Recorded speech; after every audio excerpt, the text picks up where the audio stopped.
പ്രണയവർണ്ണങ്ങൾ. രചന അവതരണം മിത്രവിന്ദ. ഹരി ചെന്നപ്പോൾ കണ്ടു മുത്തശ്ശിയുമായി എന്തൊക്കെയോ പറഞ്ഞ് കല്ലിപ്പില കൂട്ടുന്ന തീർത്തേയും ഗൗരിയെയും. അവനെ കണ്ടതും പെട്ടെന്ന് പെൺകുട്ടികൾ നിശബ്ദരായി. എല്ലാവരും കൂടി ഒരുമിച്ചിരുന്ന് ചായയൊക്കെ കുടിച്ചു. കുറേ സമയം അവരോട് സംസാരിച്ചിരുന്നു. എന്നാൽ നമുക്കിറങ്ങിയാലോ ഗൗരി, 7 മണി കഴിഞ്ഞു. ഹരി ഓർമ്മിപ്പിച്ചു. ഇന്നിവിടെ കിടക്കാൻ ചേട്ടാ, പ്ലീസ്. തീർത്ത അവൻ്റെ പിറകെ കൂടി. പിന്നീട് ഒരു ദിവസം വരാം മോളെ, അന്ന് നമുക്ക് അടിച്ചു പൊളിക്കാം. ഹരി എത്രയൊക്കെ പറഞ്ഞിട്ടും തീർത്ത സമ്മതിച്ചില്ല. എങ്കിൽ ശരി, ഒരു കാര്യം ചെയ്യൂ, ഇന്ന് നിങ്ങളും കൂടി വാ, എല്ലാവർക്കും അവിടെ കൂടാം, ഹരി പറഞ്ഞു. ഗീത വഴക്ക് പറഞ്ഞെങ്കിലും കുട്ടികൾ പക്ഷേ അവളുടെ കൂടെ പോകാൻ തയ്യാറായി. അങ്ങനെ അവരോട് യാത്ര പറഞ്ഞ് ഏകദേശം 8 മണിയായി. എല്ലാവരും കൂടി ഗൗരിയുടെ വീട്ടിലേക്ക് തിരിച്ചപ്പോൾ തൻ്റെ വീട്ടിൽ പൂച്ചയെപ്പോലെ നിൽക്കുന്ന ഗൗരിയാണോ ഇതെന്ന് അവൻ ഓർത്തു. നാവ് വായിലിടാൻ അവൾക്ക് സമയമില്ലായിരുന്നു. പറഞ്ഞിട്ടും തീരുന്നില്ല അവൾക്ക്. നിങ്ങൾക്ക് ആർക്കെങ്കിലും ഐസ്ക്രീം വേണോ, ഹരി ചോദിച്ചു. ഈ രാത്രിയിലോ? വേണ്ട, ദേവു പറഞ്ഞു. എനിക്ക് വേണം ഹരിയേട്ടാ, തീർച്ചയായിരുന്നത്. ഒരെണ്ണം കഴിക്കാൻ ദേവു, വല്ലപ്പോഴും അല്ലേ. ഗൗരി ദേവുവിനെ നോക്കി. ഹരി തരക്കേടില്ലാത്ത ഒരു പാർലർ നോക്കി വണ്ടി ഒതുക്കി. എന്നിട്ട് എല്ലാവരും കൂടി ഐസ്ക്രീം കഴിക്കാൻ കയറി. ഹരി എല്ലാം ഓർഡർ ചെയ്തു. അവർ മൂവരും കേട്ടിട്ട് പോലുമില്ലാത്ത പേരുകളാണ് അവൻ ഓർഡർ ചെയ്തത്. ഹരിയേട്ടാ, ആകെപ്പാടെ എനിക്ക് വാനില ഐസ്ക്രീം, പിന്നെ ചോക്ലേറ്റ് ഐസ്ക്രീം, ഇത് മാത്രമേ അറിയൂ, തീർത്ത നിഷ്കളങ്കയായി പറഞ്ഞു. ഇതൊന്ന് ടേസ്റ്റ് ചെയ്ത് നോക്ക് തീർത്തക്കുട്ടി. ഹരി ഒരെണ്ണം തീർത്തയ്ക്ക് നീക്കി വെച്ചുകൊണ്ട് പറഞ്ഞു. വാവ്, സൂപ്പർ ടേസ്റ്റ്. ചേച്ചിക്ക് വേണ്ടെന്നല്ലേ പറഞ്ഞത്, അതെനിക്കിതാ. തീർത്ത് പറഞ്ഞപ്പോൾ ദേവു അവളെ നോക്കി കണ്ണു മുഴിപ്പിച്ചു. അങ്ങനെ എല്ലാവരും കൂടി വളരെ സന്തോഷത്തിലാണ് അവിടെ നിന്നിറങ്ങിയത്. വീട്ടിലപ്പോൾ ഗോപനും എത്തിച്ചേർന്നു. സീതയും ലക്ഷ്മിയും കൂടി ഒരുപാട് കറികളൊക്കെ ഉണ്ടാക്കി വെച്ചിട്ടുണ്ട്. ബീഫ് ഉലർത്തിയതും ഞണ്ട് റോസ്റ്റും മീൻ കുടമ്പുളിയിട്ട് വറ്റിച്ചതും കണവ ഫ്രൈ, പുളിശ്ശേരി, തോരൻ, അവിയൽ, പച്ചടി, അങ്ങനെ പോകുന്നു അവിടുത്തെ വിഭവങ്ങൾ. എൻ്റെ അമ്മേ, വയറ്റിലൊരു സ്വല്പം പോലും ഇടയില്ല. ഇതെല്ലാം കണ്ടുകൊണ്ട് ഹരി പറഞ്ഞു. അത് കേട്ട് എല്ലാവരും ചിരിച്ചു. അത്താഴമൊക്കെ കഴിച്ചു കഴിഞ്ഞപ്പോൾ 10 മണിയായി. ഹരി പോകാനായി ഇറങ്ങി. പക്ഷെ ആരും സമ്മതിച്ചില്ല. ഇന്നിവിടെ നിൽക്കാം ഹരി, ആദ്യമായിട്ട് വന്നതല്ലേ, കാലത്തെ പോകാമെന്ന് പറഞ്ഞ് എല്ലാവരും നിർബന്ധിച്ചപ്പോൾ അവൻ അവിടെ സ്റ്റേ ചെയ്യാമെന്ന് സമ്മതിച്ചു. പക്ഷെ ഗൗരി മാത്രം അവനോടൊന്നും പറയാതെ നിൽക്കുകയായിരുന്നു. ഹരിക്ക് പക്ഷെ അവരോടൊക്കെ വല്ലാത്തൊരു അടുപ്പം തോന്നി. തീർത്തേയും ദേവുവിനെയും അവന് ഒരുപാട് ഇഷ്ടം. അന്നാകെ ഉത്സവം പോലെയായിരുന്നു. ലക്ഷ്മിയും ഗൗരിയും കുട്ടികളും ഒക്കെ കൂടി ബഹളമായിരുന്നു. ഹരിക്ക് ബോറാവുന്നുണ്ടോ? ഇവളുമാരെല്ലാവരും കൂടിയാൽ ഇങ്ങനെയാണ്, ദീപം പറഞ്ഞു. ഒരു പ്രശ്നമില്ല ഏട്ടാ, അവിടെ എൻ്റെ സിസ്റ്റർ ഇതുപോലാ, അവൾ ഒരാൾ മതി ഈ 4 പേരുടെ ഗുണം ചെയ്യും. അവൻ്റെ മറുപടി കേട്ട് ദേവനും ചിരിച്ചു. അപ്പോൾ ശരി, ഇനി അന്താക്ഷരി കളിച്ച് അവസാനിപ്പിക്കാം. ദേവുവാണ് നിർദ്ദേശം വെച്ചത്. അത് വേണ്ട, ഹരിയേട്ടൻ കേൾക്കും നമ്മുടെ പാട്ട്, ദേവു അടക്കം പറഞ്ഞു. അതിനെന്താ, ചേട്ടൻ പാവുക, നമ്മുടെ കാളരാഗം കേട്ടെന്ന് കരുതി ചേട്ടനൊന്നും പറയില്ല. പിന്നീട് എല്ലാവരും കൂടി പാട്ടായിരുന്നു. ഹരിക്കപ്പോൾ 1-2 ഫോൺ കോൾസ് വന്നു. അവനെക്കൊണ്ട് പാടിപ്പിക്കണമെന്ന് ലക്ഷ്മി ഓർത്തിരുന്നു. പക്ഷേ ഫോൺ സംഭാഷണം ഏകദേശം 1 മണിക്കൂർ നീണ്ടു. എല്ലാം കഴിഞ്ഞ് കിടക്കാനായി വന്നപ്പോൾ 11 മണിയായി നേരം. ഹരി വന്നപ്പോൾ ഗൗരി കിടക്കയൊക്കെ വിരിച്ചിരുന്നു. ഡോ, എനിക്കൊന്ന് മേല് കഴുകണം. അവൾ വേഗം ഒരു തോർത്തെടുത്ത് അവന് കൊടുത്തു. അച്ഛനൊരു ടീഷർട്ട് മേടിച്ച് വെച്ചിട്ടുണ്ട്, പാകാവോന്നറിയില്ല. പറഞ്ഞുകൊണ്ട് അവൾ അലമാര തുറന്ന് ഒരു കവറെടുത്തു. അതിൽ നിന്നും ഷർട്ട് എടുത്തുകൊണ്ട് അവൻ ബാത്റൂമിൽ പോയി. അവൻ മേല് കഴുകി വന്നപ്പോൾ ഗൗരി കസേരയിലിരുന്ന് ഉറങ്ങുന്നു. അവൻ അവളെ നോക്കി നിന്നുപോയി. എന്തൊരു ശാലീനതയാണ് അവൾക്ക്, കൊച്ചു കുട്ടികളെപ്പോലെയാണെന്ന് അവൻ ഓർത്തു. അവളുടെ അനുസരണയില്ലാത്ത മുടികൾ ഫാനിൻ്റെ കാറ്റിൽ പാറിപ്പറക്കുന്നുണ്ട്. അവൻ അടുത്ത് ചെന്ന് നിന്നു. എന്നിട്ട് ആ മുടികൾ മെല്ലെ ഒതുക്കി വെച്ചു. എന്നിട്ട് അവൾ പോലും അറിയാതെ അവളുടെ നെറുകയിൽ അവൻ തൻ്റെ അതരം ചേർത്തു.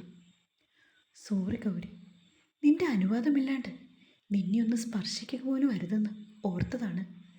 പക്ഷെ എനിക്കാവുന്നില്ല. നിന്നെ കാണുമ്പോൾ ഞാൻ എല്ലാം മറന്നു പോകുന്നു. 1 വർഷം കഴിഞ്ഞാൽ നീ എന്നെ വിട്ടു പോകുമോ? അവൻ മെല്ലെ അവളോട് ചോദിച്ചു.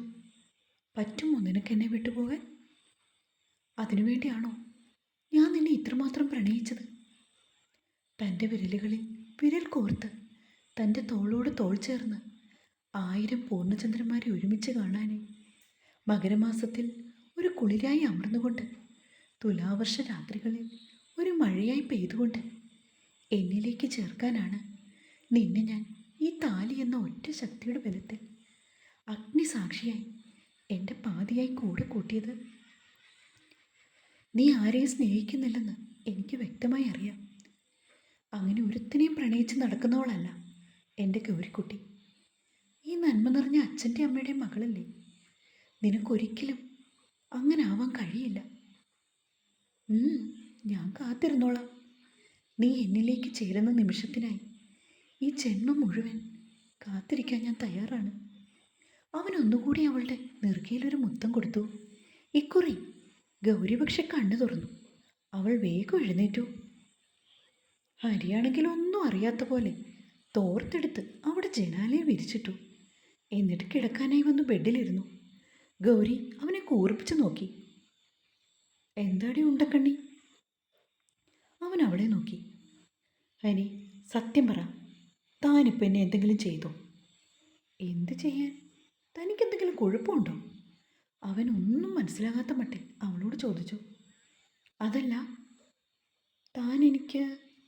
അവളുടെ വാക്കുകൾ മുറിഞ്ഞു. ഞാൻ നിനക്ക്? ബാക്കി പറ ഗൗരി. അവൾ പക്ഷെ ഒന്നും മിണ്ടാതെ ബെഡിൻ്റെ മറുവശത്ത് വന്ന് കിടന്നു. ഹരിയും അവൾ കാണാതെ ഒരു കള്ളച്ചിരി ചിരിച്ചുകൊണ്ട് കിടന്നു. ഈ സമയം അമ്മാൾ ഉറങ്ങാതെ കിടക്കുകയാണ്.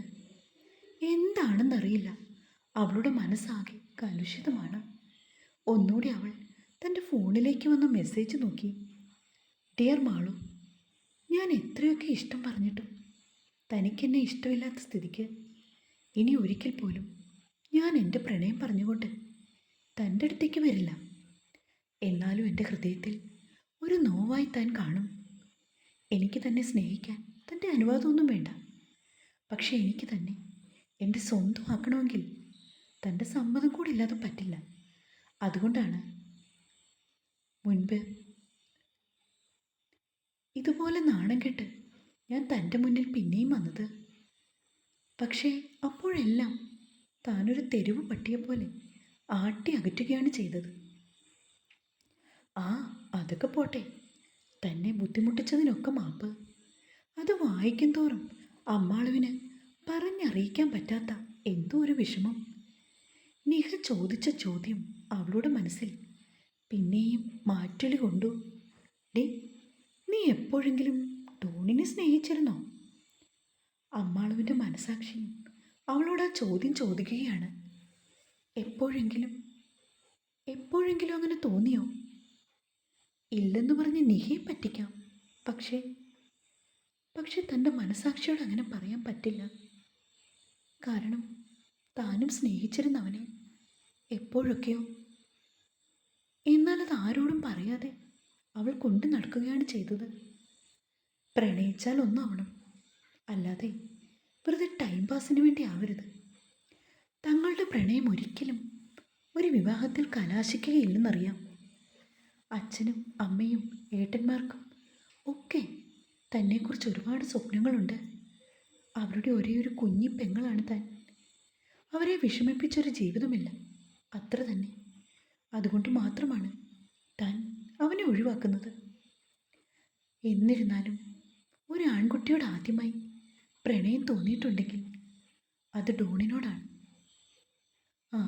ഒക്കെ പോട്ടെ, പ്രായത്തിൻ്റെ ഓരോ ചാബല്യങ്ങളാണിതെല്ലാം. അമ്മാളൊന്നും മയങ്ങി വന്നതേ ഉള്ളൂ. പെട്ടെന്ന് അവൾ ഞെട്ടി എഴുന്നേറ്റു. എന്തോ ഒരു ദുസ്വപ്നം. രക്തത്തിൽ കുളിച്ച് കിടക്കുന്ന ഡോണ്. ഈശ്വര, അവൻ എന്തെങ്കിലും പറ്റിയോ? സമയം നോക്കിയപ്പോൾ 2 മണി. അവൾക്ക് ശ്വാസം വിളങ്ങി. ഓം നമഃശിവായ ചൊല്ലിക്കൊണ്ട് അവൾ കണ്ണുകൾ ഇറുക്കി അടച്ചു. എന്നാലും അവളുടെ മനസ്സിലെ നീറ്റൽ മാറിയിരുന്നില്ല. എൻ്റെ ഭഗവാനെ, ആപത്തൊന്നും സംഭവിക്കരുതേ. അവളുടെ പ്രാർത്ഥന അതുമാത്രമായിരുന്നു ആ രാത്രി മുഴുവനും. ഗൗരി ഉണർന്നു നോക്കിയപ്പോൾ കണ്ടു മറുവശത്തായി ചെരിഞ്ഞ് കിടന്നുറങ്ങുന്ന ഹരിയെ. തലേദിവസം രാത്രിയിലെ കാര്യങ്ങളൊക്കെ അവൾ വീണ്ടും ഓർത്തു നോക്കി. ഹരി തനിക്ക് മുത്തം നൽകിയോ, അതോ തൻ്റെ തോന്നൽ, അല്ലെങ്കിൽ സ്വപ്നമായിരുന്നോ? ഹരിയുടെ സാമീപ്യം പോലെ തോന്നിയപ്പോഴാണ് ഞെട്ടി കണ്ണു തുറന്നത്. പക്ഷേ അവൾ അവനെ പിന്നെയും നോക്കി. എന്നിട്ട് എഴുന്നേറ്റ് ബെഡിൽ കുറച്ചു സമയം ഇരുന്നു. 6 മണിയായിരിക്കുന്ന സമയം. എന്നും 5 മണിക്കുണർന്ന് കുളിക്കുന്നതാണ്. പക്ഷെ ഇന്നാണെങ്കിൽ ഉറങ്ങിപ്പോയി. മുടി മുഴുവൻ വാരിയെടുത്ത് ഉച്ചയിൽ കെട്ടിവെച്ചുകൊണ്ട് അവൾ എഴുന്നേറ്റ് പോയി. ഗൗരി ഉണർന്ന് കുളിയൊക്കെ കഴിഞ്ഞ് അടുക്കളയിലേക്ക് വന്നു. ആ ഗൗരിമോളെ, നീ അവിടെ ഈ സമയത്താണ് ഉണരുന്നത്? അല്ലമ്മേ, ഇന്നലെയാണെങ്കിൽ വൈകിയല്ലേ കിടന്നുറങ്ങിയത്, അതാ എഴുന്നേക്കാൻ ലേറ്റായത്. അവിടെ ഇന്നും കാലത്തെ 5 മണിക്കുണർന്ന് അമ്മ പൂജാമുറി വിളക്ക് കൊളുത്തും. അടുക്കളയിൽ കിടന്ന ഒരു കസേരയിൽ ഇരുന്നു കൊണ്ട് ഗൗരി അമ്മ കൊടുത്ത ചായയും മേടിച്ച് അവിടുത്തെ വിശേഷങ്ങളൊക്കെ പറയുകയാണ്. അവിടെ എല്ലാവരും സ്നേഹമാണോ മോളെ? അമ്മയ്ക്കാണെങ്കിൽ ആകെ ഒരു പേടിയായിരുന്നു. അയ്യോ എൻ്റെ അമ്മേ, എന്തിനാ പേടിക്കുന്നതമ്മ? അവിടെ എല്ലാവരും വളരെ സ്നേഹമാണ്, ഒരു കുഴപ്പമില്ല. മുത്തശ്ശിയും അമ്മയും നീലിമ ചേച്ചിയും ഒക്കെ എന്നോട് ഒരുപാട് സ്നേഹത്തോടാണ് പെരുമാറുന്നേ. അത് കേട്ടുകൊണ്ടാണ് ലക്ഷ്മി അവിടേക്ക് വന്നത്. കുഞ്ഞിനെങ്ങനെയുണ്ട് ചേച്ചി? കുറവുണ്ട് മോളെ. ആ പിന്നെ അമ്മേ, ഞാനും എന്നാൽ ദീപേട്ടൻ്റെ കൂടെ പോവാം. ഒരാഴ്ചയായി ലീവ് എടുത്തിട്ട്. പെൺകുട്ടികളെ കെട്ടിച്ചു വിട്ടാൽ പിന്നെ ഇങ്ങനെയാണ് എല്ലാ വീട്ടിലെയും അവസ്ഥ. ഇനിയിപ്പം ഞാനും അച്ഛനും മാത്രം. അമ്മ വിഷമിക്കണ്ട, ഞാനും ഗൗരി മാറി മാറി വന്നോളാം. തനിച്ചായി എന്നൊന്നും ഓർക്കണ്ട. ലക്ഷ്മിയാണെങ്കിൽ അമ്മയെ സമാധാനിപ്പിച്ചു. ഗൗരി, ഹരി വിളിക്കുന്ന കേട്ടതും ഗൗരി വേഗം അവൻ്റെ അടുത്തേക്ക് കയറിപ്പോയി. എടോ, താൻ എൻ്റെ കൂടെ കാലത്തെ വരുന്നുണ്ടോ? ഇല്ല, ഞാൻ 2 ദിവസം ഇവിടെ നിന്നിട്ടേ വരൂ. ആ, അതൊക്കെ തന്നെ അങ്ങ് തീരുമാനിച്ചാൽ മതിയോ? മതി, എൻ്റെ കാര്യം നോക്കാൻ എനിക്കറിയാം. ദേ തുടങ്ങി, ഇതാണ് തൻ്റെ അഹങ്കാരം. ഇത് കൊള്ളില്ല കേട്ടോ ഗൗരി. അവൻ തൻ്റെ മുടിയിലെ വെള്ളം അവളുടെ മുഖത്തേക്ക് കുടഞ്ഞുകൊണ്ട് പറഞ്ഞു. ചേ, എന്താണ് ഈ കാണിക്കുന്നത്? അവൾ ദേഷ്യത്തോടെ മുഖത്തെ വെള്ളത്തുള്ളികൾ കൈകൊണ്ട് തുടച്ചു.